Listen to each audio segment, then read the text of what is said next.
It took us about 5 hours to get from Punsan Bay to the start of Frenchman's Track, with a quick stop at Bramwell Junction for a well-earned feed. So here we are on the final leg of our epic Far North Queensland Cape York off-road adventure. The start of Frenchman's Track is right here. It's about 76 kilometres long.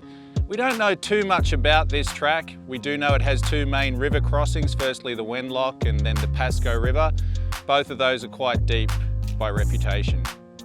Having come down from Bramwell Junction, we'll be travelling this track from west to east. Now there is a little conjecture on the history of this track. Some say it was an old French guy here from the gold prospecting days.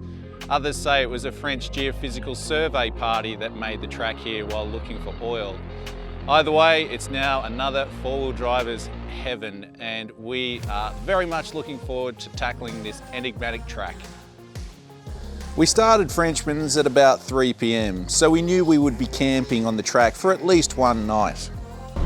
So lads, Frenchman's Track, this is our last track on this adventure. How do you feel about that? Sad.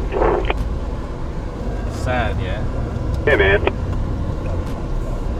Why? I want to keep going and doing more shit.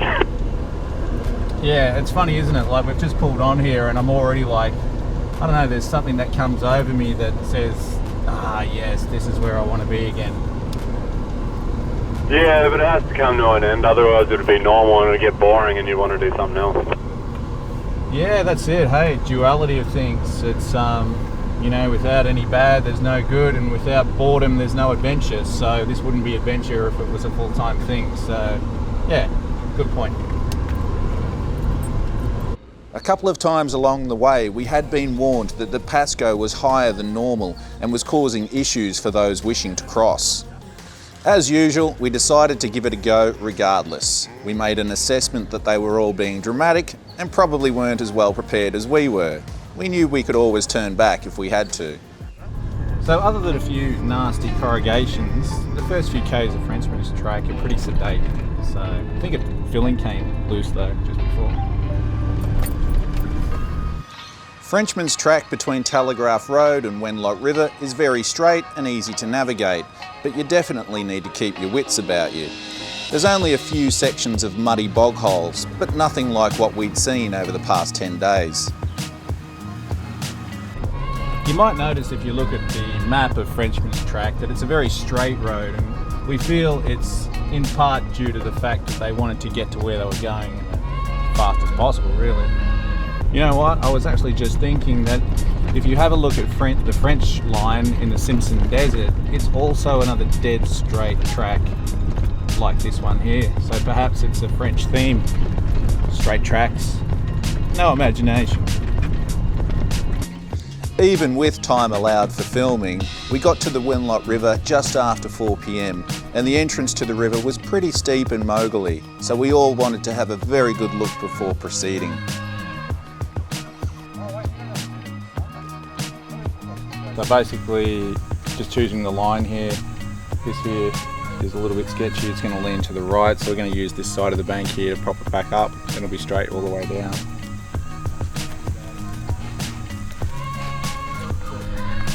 Alright, so the first part of this descent into Wenlock River is a little bit off camber, but we've picked a good line, and Sam's going to drive both the vehicles down and I'll spot and take a few photos. The Wenlock is obviously the first big highlight on Frenchman's Track, and I wanted to film the vehicles coming down into the river. So as usual, Sam was tasked with getting both vehicles down. We employed the method that has been successful so far. Slow and steady wins the race, with a second and third pair of eyes to keep an eye on anything that was looking dodgy for the vehicles.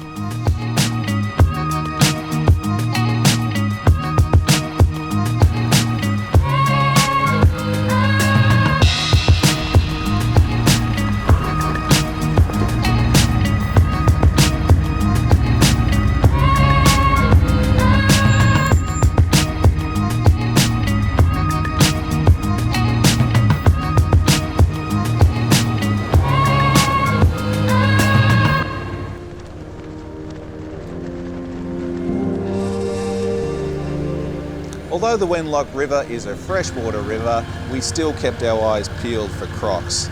Maybe we'd gone a little bit crazy after all this time off-roading. We all agreed it was going to be an interesting night. So with the help of the GME radio, I guided him down while taking photos. And yet again, Sam's skills behind the wheel were exemplary, with both vehicles making it into the Wenlock River safe and sound. By this time, we were all pretty exhausted, and it was a no-brainer to make camp in the dry section of the riverbed for the night. After a sweaty and hot day in the saddle, the allure of swimming in the Wenlock River was all too great, although we did keep our eyes peeled for crocs. It was a good choice. Everyone needed to cool down and have a swim and wash off the dust of the day.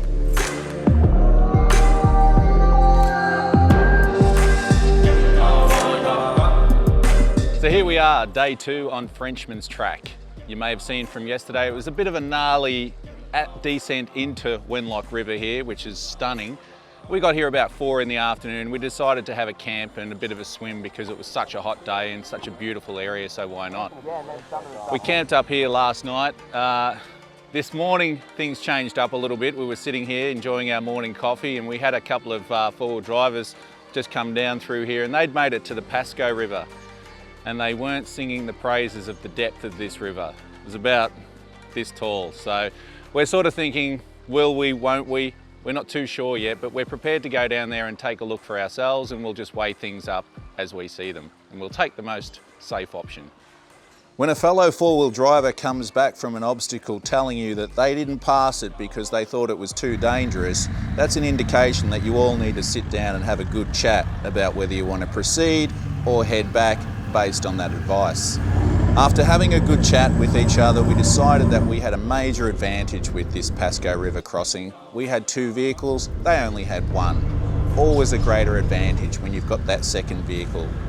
We decided we'd at least get down to the Pascoe River, have a good look around, and make our decision once we got there, rather than hightailing it with our tail between our legs without even having a look. So on these mogully washed out tracks, this is where a coil conversion really comes into its own element. It's just gliding through here like Spider-Man up a wall.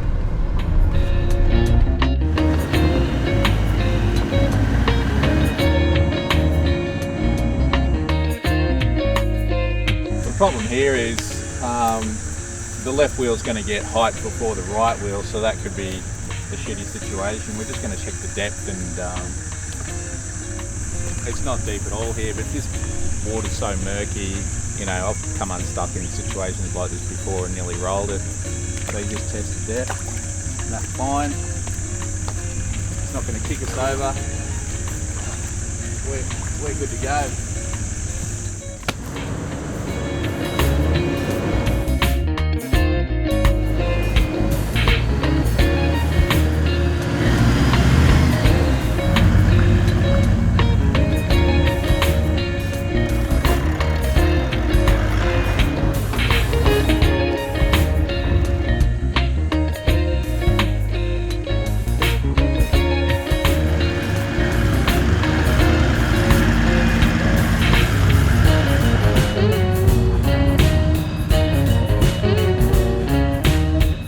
So we're about 2 hours into Frenchman's Track from Wenlock River. It's been a mixture of washouts, off cambers, and the section we're on now is actually really good. It's a graded section. So I reckon we're about half an hour or so from the Pascoe River crossing, where all will be revealed.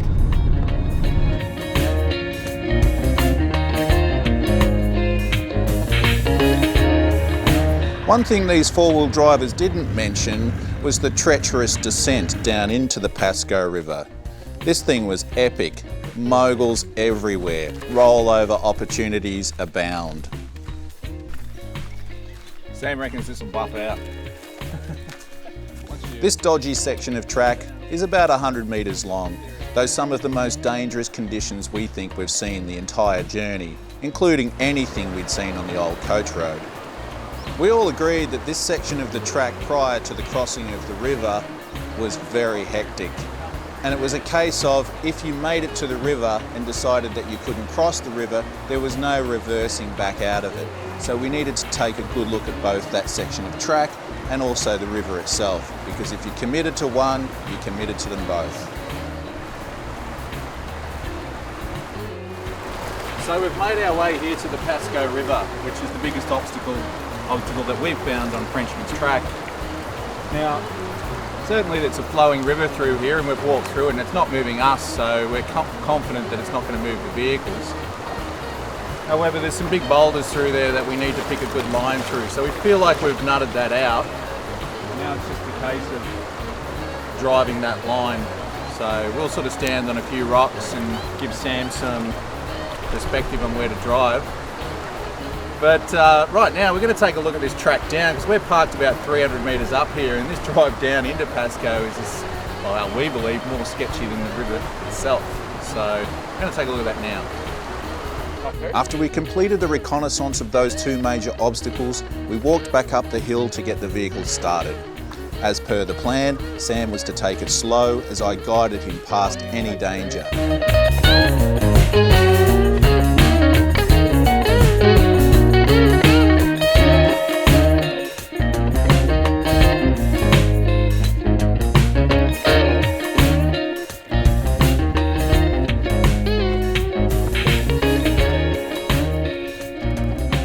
Obviously we had a bit of information this morning that was telling us that that river was too high, so we just went straight down there, took a look at it, we feel comfortable. This track down into it though is pretty sketchy, but we've just walked back up it again, taken a close look, and we're confident we've got a good line to drive down, because once you're committed down there, you're not reversing.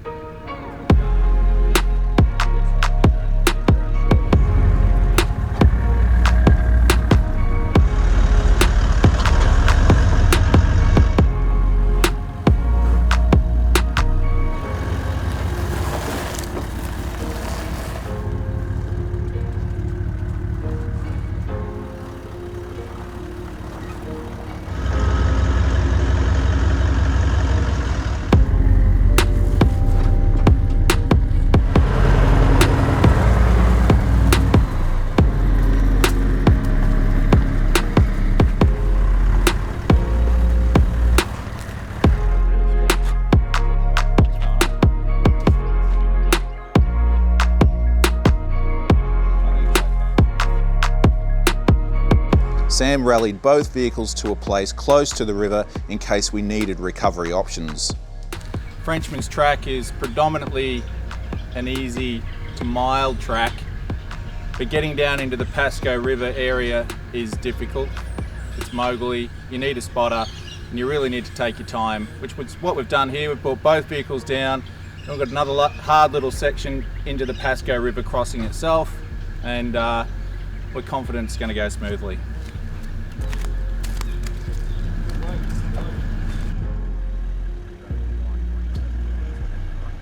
Once in position, the Black Knight was brought down to start the crossing.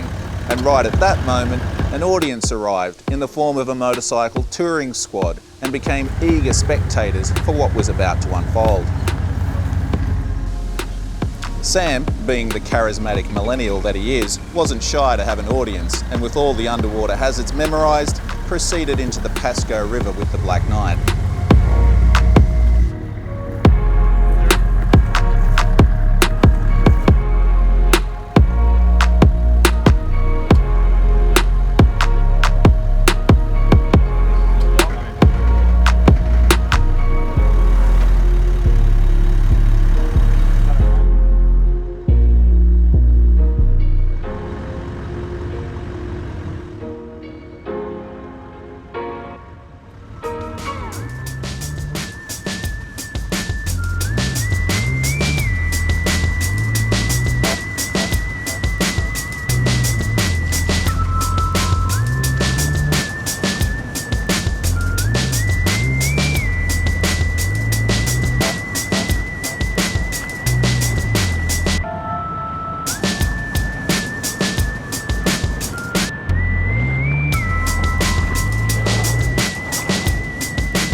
No problemo. Sam and the Black Knight had no issues with the water crossing. nowhere near as dramatic as we thought it might be, and so glad we didn't turn around after hearing the thoughts of those other four-wheel drivers. Once the Black Knight was safely on the other side of the Pascoe, Sam walked back up the hill to grab the torpedo and bring her down. And by this time, the motorcycle gang was pretty keen for us to move on.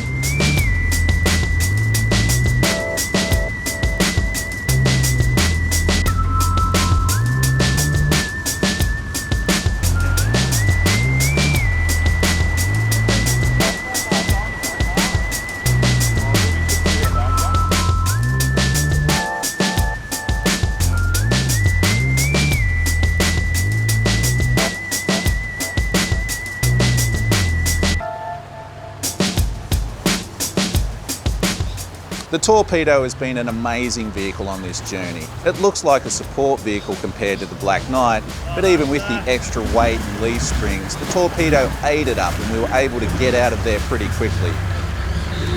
There's no denying that by the time we had both rigs parked up on the other side of the Pascoe, we'd arrived at a very momentous occasion. We had now completed the most difficult obstacles Cape York has to offer without incident, a feat we were all very proud and grateful for. Even the weather gods looked kindly upon us. We didn't want to count our chickens too early because we didn't want to get too complacent, but we were all stoked that we completed all 3 tracks in the way we did. Sure, in hindsight we could make some improvements, but those thoughts took nothing away from the realisation that our Cape York adventure was a huge success, in no small part to great vehicles, great preparation, execution, and a few top blokes who didn't shy away from giving it their all.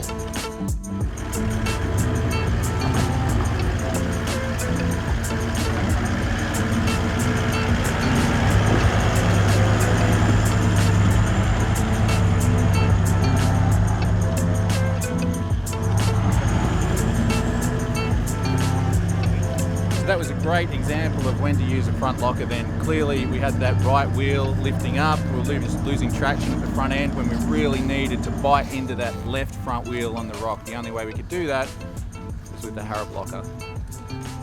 So there we have it. That was the Pascoe River crossing on the Frenchman's track, certainly living up to a reputation there.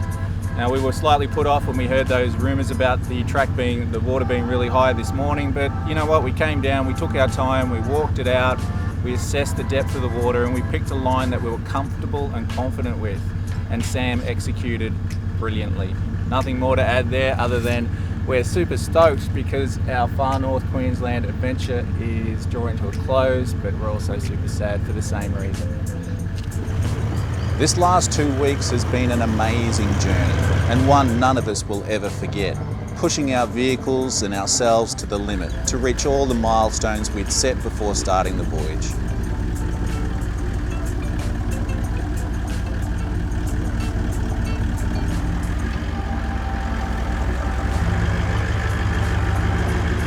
There's always one last hiccup, that could have been it and maybe another, but that is a great illustration of what choosing different lines will do.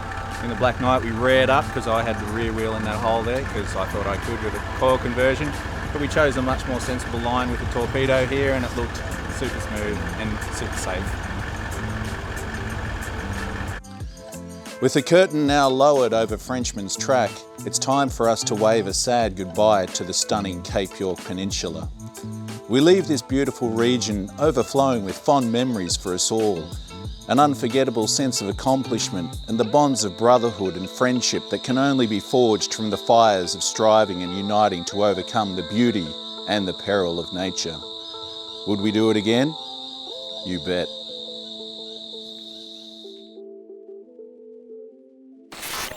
So here we are at the end of Frenchman's track. We're down the Portland Road end, so we've travelled from west to east. My thoughts so far, well, this track really is a tale of 2 parts.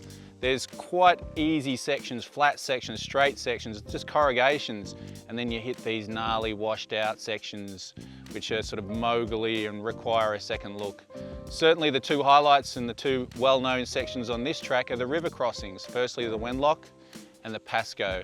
Wenlock for us was a piece of cake. It was harder getting down into that area. We had a lovely camp there and we sailed on the next morning. Now that's today. It's certainly been a difficult day today to some extent. Getting down into the Pascoe River, lots of spotting, lots of line checking, getting out of the vehicle, taking a closer look. But we got through unscathed, no vehicle damage, which is all you want, right? So basically getting across the Pascoe River, it was fine. We walked our track. There was a few big boulders there which we stood on top of so Sam could see us as we travelled on through, and then we got out the other side. Now getting out the other side, there's gnarly mogully sections as well, so you're not through the woods or the river until you're through it. So we're out the other end of it now. We've had a great time on Frenchman's track. Who's this track for? 2 vehicles for a start, recovery equipment. I'd say experienced 4-wheel drivers only. But then again, we have a beginner in our midst and he did pretty well. So we'll have a chat to the guys in a minute and see how they got on. All right, so this trip, of course, would not have happened in this way if it wasn't for the 2 drivers I have. Firstly, Sam to my left, Mitch to my right. Let's have a chat firstly to you, Sam. Look, how many times have you watched Frenchman's track on video? Oh, plenty of times, and all of them are different, so. Do you think watching these tracks first on YouTube would help prepare you mentally for crossing firstly the Wenlock, Pascoe and other bits and pieces in between? Yeah, I guess to a certain extent. I think when you get down there, obviously, water height's going to change and you get a rough layout of what things look like. But yeah, I can't say. To be honest, it was different to what it looked like on YouTube. Yeah, it's certainly a constantly evolving landscape, Cape York, and that's because of the heavy rains and floods they get through here. Like I saw Gunshot a few years ago and it looked completely different this year. So certainly having a look on YouTube will help you to a certain extent. But obviously, you know, you're going to have to use first principles of recovery, of taking out and getting a closer look and that sort of thing. Exactly. Good man. Yeah. Awesome. All right. Here's the man himself, Mitch. Mitch, obviously, we've mentioned, excuse me, you're a beginner, but you've really come along these last few weeks. I would say you've got more experience in the last 2 weeks than most new 4-wheel drivers are getting 2 years. How do you feel so far about what you've seen on Frenchman's track, and what do you think you've learnt mostly from this track? It's pretty. I didn't drive a whole lot of it. I drove like a middle section between the 2 obstacles. So for me, there was a lot of ruts and moguls to sort of traverse. They weren't too bad. So a little bit of experience there. Not much different to what we've been through prior to that. Did a little bit of spotting and that was good. Really just kind of helped see what other people are seeing outside of the cab when you're going down stuff, so that's a bit of experience there. So sort of getting angles from both the spotter's perspective, being in the cab with Sam and, you know, I guess just seeing more of the same stuff. It's just, you know, compounding your knowledge, would you agree? Yeah, just a different aspect, different perspective. And yeah, like you say, compounding that knowledge. It was different experience spotting, that's for sure. Nice one, thank you, mate. Well, certainly you never stop learning, whether it's YouTube or doing the track yourself. Hey, we're all here to learn. We all make mistakes, but we're all trying, and that's the main point, and having fun.